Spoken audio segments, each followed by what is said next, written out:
Good morning, evening, afternoon, wherever you may be. So it's amazing to be back here again on our Evolve project, and welcome to everybody. So today we're looking at networking and collaboration. At the end of the day, if you're in business, if you're in a career, we all need people, right?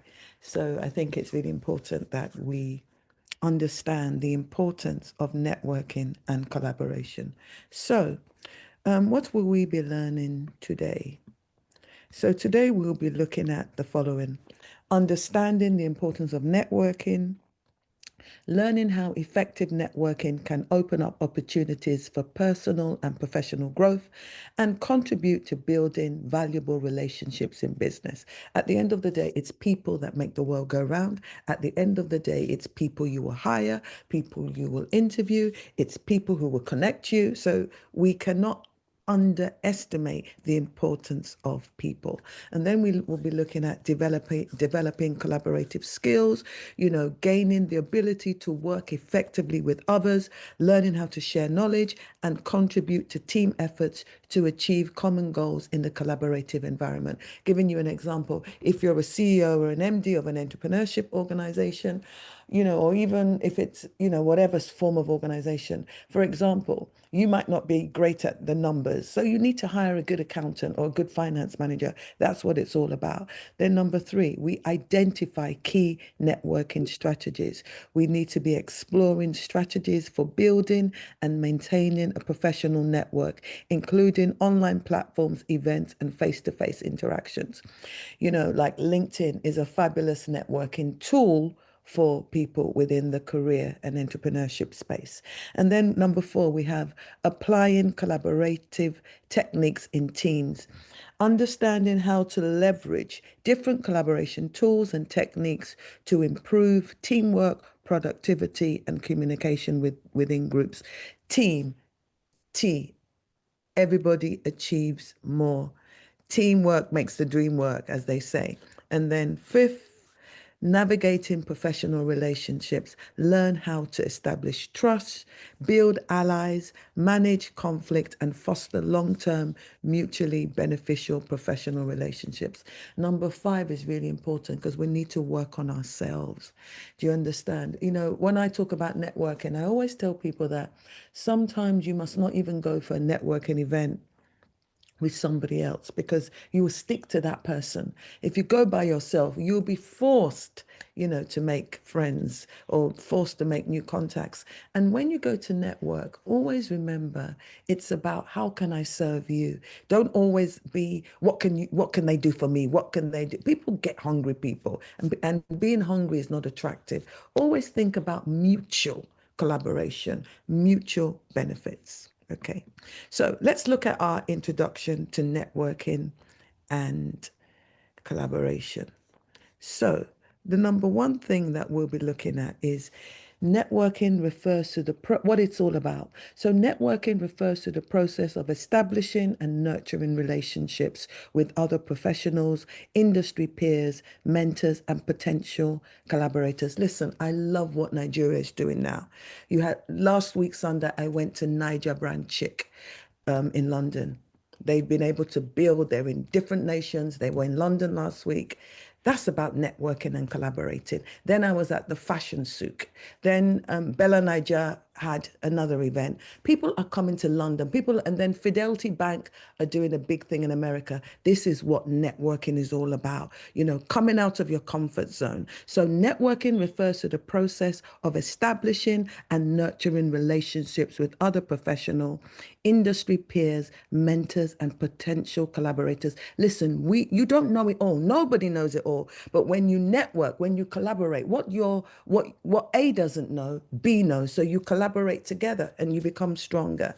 So networking helps individuals and businesses gain new opportunities, share knowledge, and support one another's growth. People often say, if you want to go far, go with somebody else. And that's true. So effective networking can be done online and offline. When you have like Zoom, if you have a networking event, people go into breakout rooms as an example. Same thing with Microsoft Teams. And so you can network virtually and and in person through social media platforms, conferences, seminars, or even casual meetups. But I think, if I'm honest with you, networking in person is always better. Now, what are the key aspects of networking? So the key aspects of networking are as follows: building relationships. Networking focuses on creating genuine connections rather than just transactional interactions. People see through you, people know if you're authentic or not. So it's really, really important to learn that. Then we look at access to opportunities. A strong network provides access to job opportunities, business partnerships, or advice from experienced professionals. You know, everybody needs a mentor. I don't really want to know how clever you may think you may be. You might have 10 PhDs. You still need people in your life. So key aspects of networking include knowledge exchange. Networking allows for sharing of ideas, best practices, and new industry trends. It also allows for mutual support. Networking, helps individuals by offering guidance, emotional support, etc., etc. So very, very, very important. Then collaboration, what's that all about? So, collaboration involves working together with others, yeah? Allyship, pooling your resources, combining your skills. Like I said, if you set up a new business, you're not good at publicity and advertising. Get somebody who is. You're not great at finances. Get somebody who is. So, collaboration involves working together with others, pooling resources, and combining skills to achieve a shared goal. So, in business, collaboration can occur within teams, across departments, or between external business partners, your stakeholders. It's a key driver of innovation, productivity, and problem solving. So, the key aspects of collaboration are as follows: teamwork. Effective collaboration often requires people from different backgrounds and areas of expertise, allowing them to work together and share responsibility for success. Remember what I said earlier: teamwork makes the dream work. And then we've got communication. Clear, concise, consistent communication is crucial for successful collaboration. As people, we get easily offended. So let me give you an example. Sometimes you might send an email, read through the email. You might send an email when you're upset. You might send a text or WhatsApp when you're upset. Is it the best time to send it? Because the way you feel may come across in that message. So, clear and consistent communication is crucial for successful collaboration. Sometimes it's easier just to pick up the phone and have a conversation so that lines are not crossed. So collaboration encourages diverse perspectives, which can lead to innovative solutions to complex problems, like brainstorming, like asking, what do you think? What do you think we should do? Sending the proposal to the team. Have I left anything out? What do you think? Etc. So shared success is all about collaborative efforts, often resulting in shared rewards, where the success of the collaboration benefits all parties involved. So, in collaboration, you've got to ensure that your stakeholders are represented and they are represented in the right light. Okay, so we're still looking at an introduction to networking and collaboration, and we must realize that they are conjoined, they're closely linked. Networking enables collaboration. You go for a networking event, you meet somebody, and you say, oh, I've got this project, I've got this idea. How can we work together? So, by building a network, you create opportunities for future collaboration with individuals who bring diverse skills and knowledge to the table. I don't know if you've ever heard this term, that your network determines your net worth. Okay, great. So collaboration strengthens networks. Successful collaborations can lead to stronger, more trustworthy professional relationships, further expanding your network. So, how do you effectively network. A couple of years ago, I wrote a course, The A to Z of Networking. And if I need to share it, I will do that. So, how to effectively network. Why are you going for that networking event for? Remember what I said, don't let it all be about you. People know if you're not authentic, people know if it's all about you. No, it's a two-way process. You are the bridge. The other person is the bridge, two-way process. So be clear about your goals. Identify what you hope to achieve from networking, whether it's finding business partners, getting career advice, or learning new skills. Focus on building genuine relationships rather than just collecting contacts. Listen, some of my closest friends I've met from networking events, one in the UK, one in South Africa, and they're my closest friends today. I met them at conferences. Engage actively. Don't go to a networking event and just stand in the corner. Be bold. Hey, my name is Lola. Oh, I don't really like using the term, what do you do? You could actually ask, what line of business are you in? Oh, why did you come here today? Attend networking events with boldness. Don't be fearful. Attend those conferences, those webinars and meetups. Attend. You can't network if you're going to sit down in your house. You understand? Get out there. Everybody repeat after me. Get yourself out there. Be seen and be heard. And like I said, be proactive in initiating conversation. Hey, my name is Lola, which is my name is Lola. I'm in the social enterprise space. I'm in the fashion space. Hey, what line of work are you in? Show genuine interest. People love to talk about themselves. Listen, make good eye contact. You understand? Don't be speaking to somebody and you're looking to the left, you're looking to the north, south, east, and west. Stare into their eyes, not in an intimidating way. But look, be genuinely concerned and be genuinely interested because people tell when you're fake, when you're not really there. So be proactive and ask questions. Oh, how long have you been doing that? How long have you been lecturing? Oh, how long have you worked at that university? Listen actively. Active listening is one of the biggest, greatest skills you will ever have in communication. Let me tell you, because we all don't know how to actively listen. Listen with your heart. Listen with your emotion. Listen with your intellect. Listen with your psychology. Listen with every single thing that you have. Because let's be honest, people can talk to you, but it can go over your head. You could be thinking about your jollof rice. You could be thinking about your burger. You could be thinking about different things. But when you listen actively, your spirit, your soul, your body are in the room. And it's an important skill to teach the students. I teach, as you know, I'm teaching, I lecture. It's one of the greatest skills I tell my students, and it's the hardest thing that they're learning. It's hard to listen actively and attentively. We have two ears and only one mouth, and we should use them appropriately. And then learn from other people's experiencing is in the networking game. So leverage social media, use platforms like LinkedIn, Twitter, professional forums to connect with people in your industry. Don't be selfish with what you've got. Look at me. I'm here today. I'm loving what I'm doing. Share your expertise. Be a blessing. That's the thing about networking. It's not just about what's in it for me. It's about how can I serve humanity also. Share your expertise. Comment on people's posts. Engage in meaningful, authentic conversation to build your online presence. Then follow up and stay. What's the point in you going to a networking meeting? You've collected 1,000 cards and then you just go home and put them in your drawer. No, use them. Send a message. Hey, Stanley.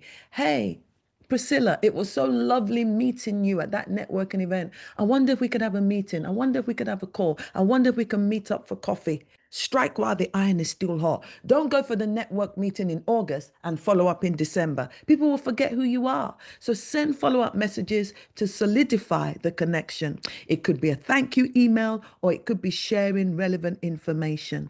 And another thing is maintain those relationships. Check in once in a while, periodically, by sharing resources that may be useful to your connections. I met a young girl at a United Nations for Women event, and I've been seeing some jobs, applications, and I send them to her on LinkedIn, and she's so grateful. So offer value. Don't let it all be about you. Networking is a mutual benefit. You're both the bridge. to greater breakthrough. So always think about how can I provide value to others, whether it's through advice, resources, introductions, or mentoring. Hey, I just know the person who would be great to help you. That's what you do. Don't let it be all about you. Good. So let's look at how to effectively collaborate. Number one, establish clear goals and roles. Before beginning any collaborative effort, do your due diligence for a start. Who is this person you want to collaborate? Have you done your due diligence? Have you got your memorandums of understanding, your non disclosures, as an example? Ensure all parties understand the shared objectives. Think about your reputation. Think about all those things. Don't collaborate with somebody who is fraudulent. So be careful.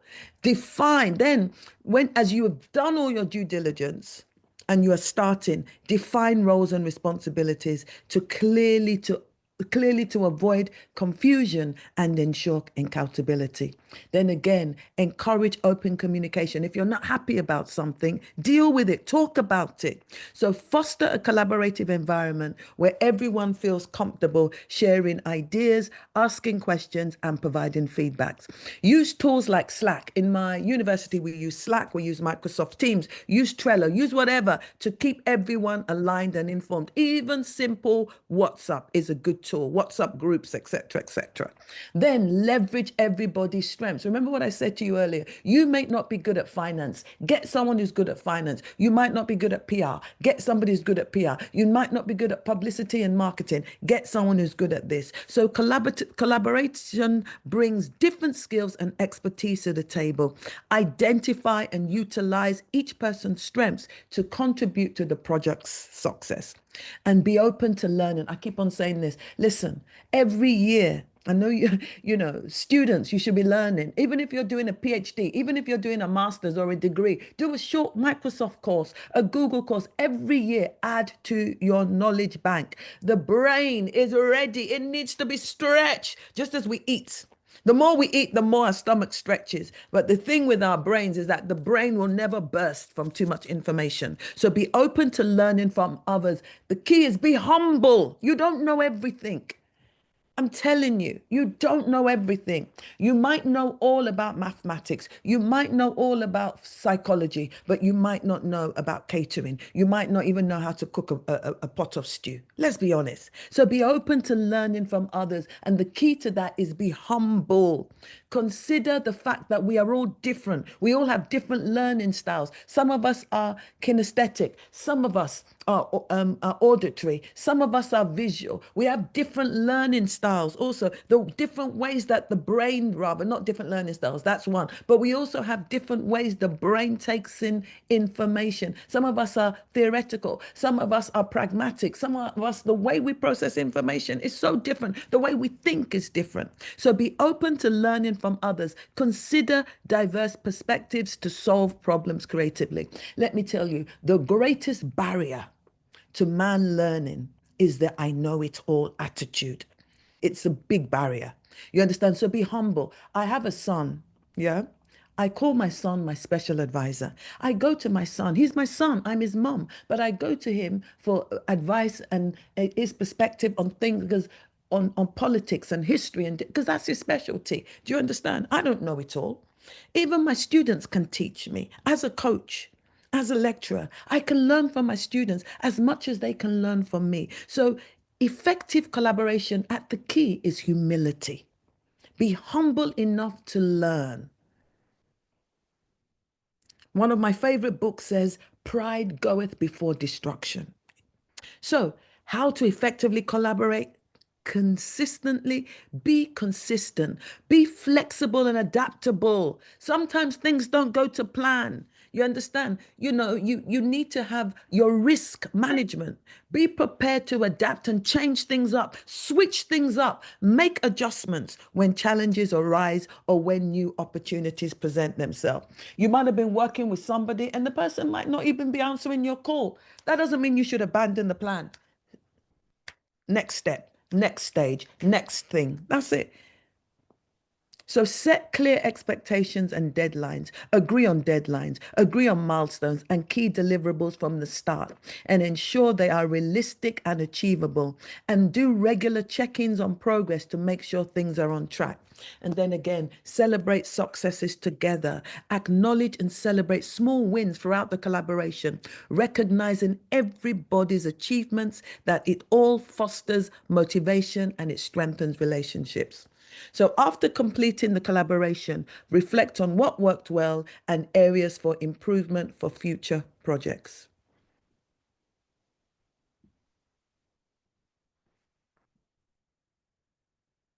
So, what are the tips for effective networking and collaboration? Like I said, be authentic. People can tell if you are fake. People will tell if it's all about you. Be authentic. Whether networking or collaborating, authenticity is important. People really appreciate it when you truly are sincere, and genuine connections are more valuable. Like I said, active listening is powerful. Listen with your heart, with your soul, with your body, with all your emotions, so that you can really hear what they're saying, the other party is saying, and what they're not saying. Because sometimes we speak, but our mouths are closed. We speak through our emotion, we speak through our body language. Be attentive. And then again, be patient and consistent. Building a strong network and effective collaboration, it takes time.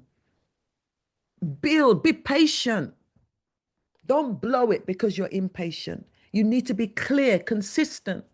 Keep knocking on that door. Eventually, it will be open. Be patient and persistent in your approach. So, how to effectively collaborate?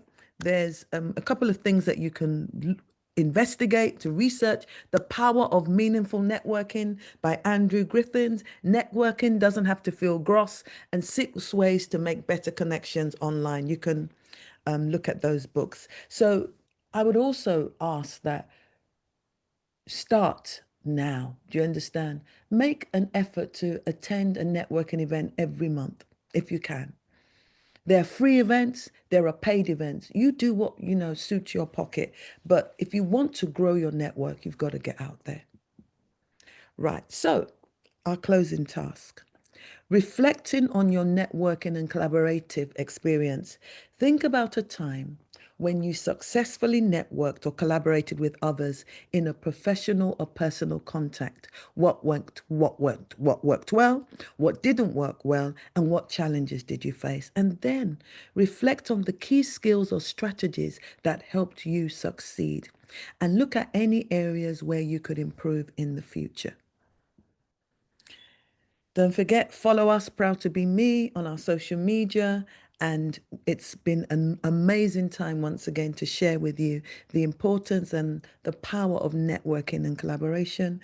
And as I said, if you want to go far, go with others. God bless you once again. Have a beautiful weekend. Coach Lola, take care, everybody.